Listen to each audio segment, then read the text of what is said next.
Right, well, here we are, we're 6 years after the coronavirus outbreak, and we still don't know for sure how it started, which is kind of important because if we don't know how it started, we can't really know how to prevent the next one.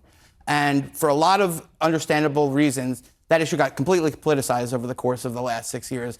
And this hearing by Senator Rand Paul did not unpoliticize it. It didn't help in that regard. In other words, it's kabuki, it's a show on both sides, actually. And this is not the first time they've done that. They had a series of hearings back in 2021 that I wrote about where they did the exact same thing. They yelled at each other and they threatened to sue each other, et cetera, et cetera. So it's a lot of heat and no light. But the question still remains, what can we do now to make sure that we know how the outbreak started so that we can figure out how it doesn't happen again? And when it comes to Fauci, listen, you know, in any normal situation, you could say, well, if he's got nothing to hide, he should just talk, which seems like a normal thing to say, but we're not in a normal environment. We're in an environment where the Justice Department indicted Comey for an Instagram post on the beach, okay? So he's got a pardon, but it's not a future pardon. He doesn't have immunity. If Rand Paul, to my mind, if Rand Paul really wanted the answers, he could give him immunity, but he didn't do that.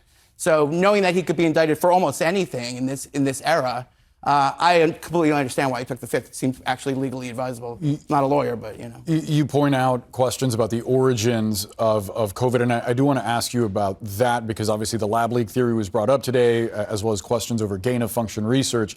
But I wonder, other than granting Dr. Fauci immunity, is there any other way to get these answers? Do you think we'll ever get them? Yeah, and you know, to Rand Paul's credit, a lot of the information his investigations have unearthed over the last 6 years have provided us a lot of information. I mean, it's a kind of a not nice thing to subpoena the guy's diary and put it out. There's a lot of weird, like personal stuff in there. This is a classic show. I'm not going to get into that. But suffice to say, there's a lot of stuff in there that shows that Anthony Fauci seriously considered the lab leak theory in private.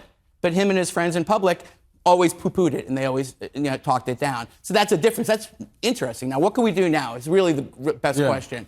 Well, we have American records that have never been searched, and there's Chinese records that have never been searched. There's a lab that took down all of its information. That information is still out there. That's in the hands of the Chinese government. That's going to be a tough thing to get. And then there's a ton of information inside the U.S. government that we still have not seen, and that's the information that the FBI, the Department of Energy, and now more recently the CIA has said points to the preponderance of evidence, not proof, but more evidence than not that the bat coronavirus outbreak in Wuhan was related to the bat coronavirus labs in Wuhan.